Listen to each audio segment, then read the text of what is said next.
Hey guys, hope everyone's doing well. So I haven't made a video for a while, so I figure I'll start showing off my more recent coins that I recently purchased. Whether that be through Whatnot on coin shows, eBay, Mercari, OfferUp, you name it. I go there and I buy coins, right? So this is a very beautiful coin that I got at a coin show. It's got absolutely marvelous toning on the obverse. That whole rainbow spectrum of colors that you can see. Really wonderful coin. I'll have to make a YouTube short for it so you can see it up close and personal. And then here we have a very, very particular coin, right? This is an 1857 in a mint state 62.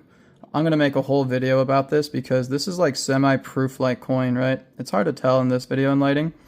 You get it in just the right angle, and trust me, this looks way different than any other regular 2.5 or quarter eagle, right? Or quarter Liberty head, whatever you want to give this name. It has very, very semi-proof like features. Well, I think at one point in its life, it looked extremely proof-like, right? And then as it gets worn down and all that stuff, it kind of loses its proof-like look, right? And you see that there's not scratches on this coin, but they have die polish marks. There's a lot of die polish marks.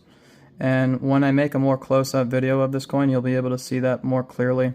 They're not scratches by any means. They would call it scratched. Those are die polish marks or hairlines, right? Which was from before the minting process. So I thought that was really interesting to note. Let's take another quick look at this one. Just a really marvelous, nice toner that you want to see. That's a more expensive toned Morgan right there.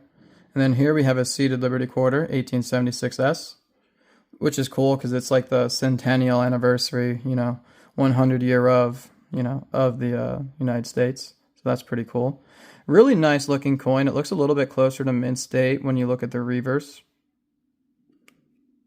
This is around a $200 coin, give or take, especially because it looks a bit closer to a mint state level coin, right? I bet if you send this into PCGS to cross over, first off, it would easily cross, and I think they would give it an AU58 at the minimum. Next, to show off a fun coin, speaking of toners from previously, this is a nice toned buffalo nickel. Kind of hard to show the toning off, but it's there. I got this one on Whatnot actually for a very good price. So the toning, it's also on the reverse, as you can see if you're looking right by the head and across, some of the top parts of the coin.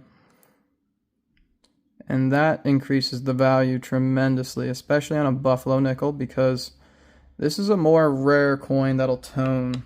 When you think of toned coins, you think of Morgan dollars, right? So Morgan dollars are more susceptible to toning, especially with the age and the large numbers of them that were made, and the metal material that it's made out of being silver, or at least 90% silver, right, for US coins. This one has wonderful reverse toning. I've shown this off in a video before, so if you want to see it up close and personal, just check out one of my YouTube shorts. Really nice toning, right? And of course, the toning hides the condition of the coins, meaning I think it's nicer. And I always say that about a lot of my coins, and I feel like a lot of people do for their own coins.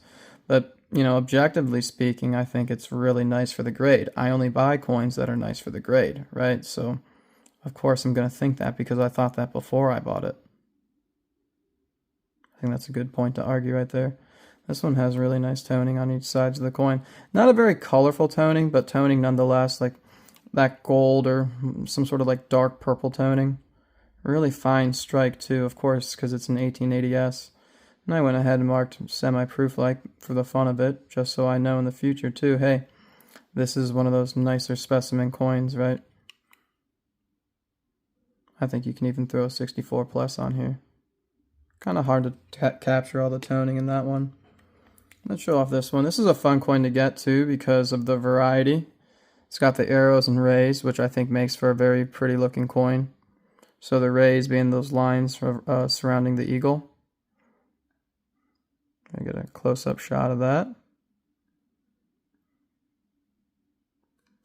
little bit of dark patina with it. And then you got the arrows, 1853, so right there it denotes 1853, arrows and rays, and an extra fine 40. Pretty cool on that one. We'll finish off these Morgan dollars. This is a very semi-proof like coin. I mean, the Morgan, you know, her face and the numbers, the stars, they all have that white frosted look, which is what they look for when they're going to mark something proof-like or deep mirror proof-like. And you can see some of it's rubbed off just because with proof-like coins, if I was to take the back of my fingernail and rub it, like literally ever so gently, that's what's going to rub off that that white frostedness, right? And of course, the reverse is a very, very nice. I mean, you see a couple little dings there and there. That's what I think gives it a 6. Oh, they call it a 62. I was about to say 64.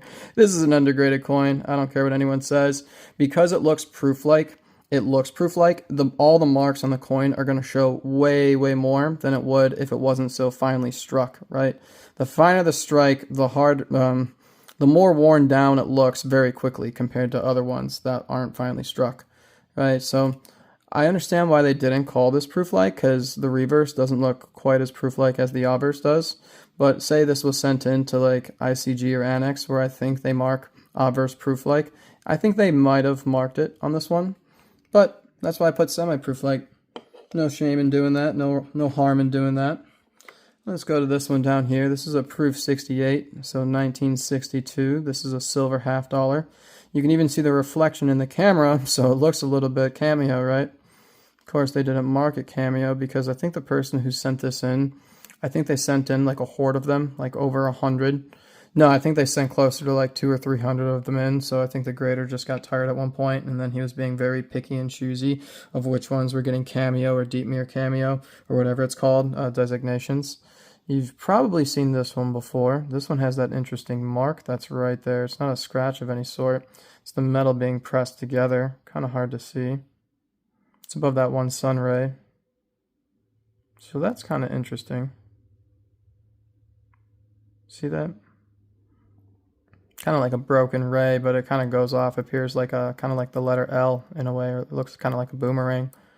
That's a very wonderful coin for a 65. I love the ANACS soapbox coins. I love collecting those. And that's a nice blast white example. I do have a lot of Walking Liberty silver $50 in soapboxes. I probably have closer to about 20 of them. Most of them being in a 64, 65 condition. These are just two recent ones that I picked up and that I thought were fun to show off because each one is graded in a 65 and one's more of a blast white, where this one has just a little bit of toning on the obverse, tiny bit on the reverse. Nice look to that. I love how a lot of them will tone. Normally where you see the toning right there, right on like the edges of the coin. And let's talk about old soapboxes, right? So this is like I think it'd be the generation 1, right? I think they call this red brown. It looks, there's a lot more red in there than there is brown. And it's almost like purple toning. So it's got the VDB right there. The first wheat cent of the series, 1909. They also made an Indian head cent in 1909. And it looks like a little bit of purple toning, honestly, but you can call it brown.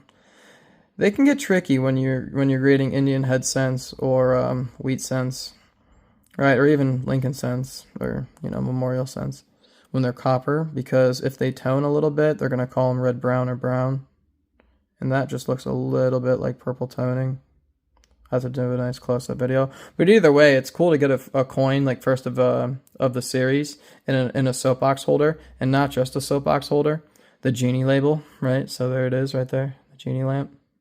Old numismatic holder right here. Very, very cool. So this coin is more so collectible just for the slab, right? This coin should never be cracked out and regraded. This slab is going to give, this is what's the value, right? The coin, for the fact of whatever grade or condition you might think it's in, but for the fact that it is in that coin and condition and grade, color, in the genie label, that's what's going to give that thing value, trust me. And then I really want to pop this out again, because there's toning just all across this whole thing. It's really hard to pick up.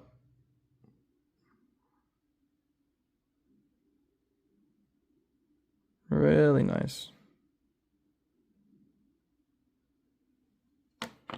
I think we went through all of them. I think that's about it. This was another nice one too. It's like, what do you call that? Like that textile toning where it's very picky and choosy of where it where it's targeting on Morgan. And then on the reverse, just that wonderful violet colors. That nice array of reds and blues and purple. It's nice because it really shows the details of the coin a lot more finely when you have a toned Morgan like that. And I really love this coin, the toning. 64, right? Yeah, 64. Nice purple. A little bit of rainbow toning near the numbers. I feel like there was a coin that I didn't put in here. Oh, there's definitely a lot of coins I didn't put in here. I only really wanted to pull out what would fit on screen. I could probably double this with other slabs of this caliber that I picked up within the last month or two. But hey, for now, this is it. You can see those die polish marks, right? Or those hairlines.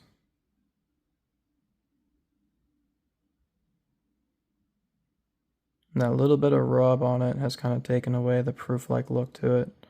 It's crazy because if this coin got a proof-like designation, it would become like a $10,000 coin, which is why I'm not selling it.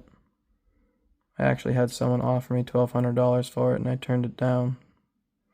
Believe it or not, I did. I turned it down. I turned $1,200 down for this coin. Because if it gets a proof-like designation, other similar ones of that year and variety go for 8 to 20 grand. So if someone wants to be, if this ever gets a proof-like designation, right, someone will have the only other one where in 1857 they made a proof, right? There's only like one or two that are known, and it went for like $250,000 or something like that, like over 100 grand. And so if this one gets at least a proof-like designation, you know, some other fellow out there will be like, hey, I've got the next best thing, simply because it has a proof-like designation. It'll be way better than any Mint State 65 or any example like that because it has the proof-like designation. So yeah, I thought that was quite interesting. Take a look at this one just one last time.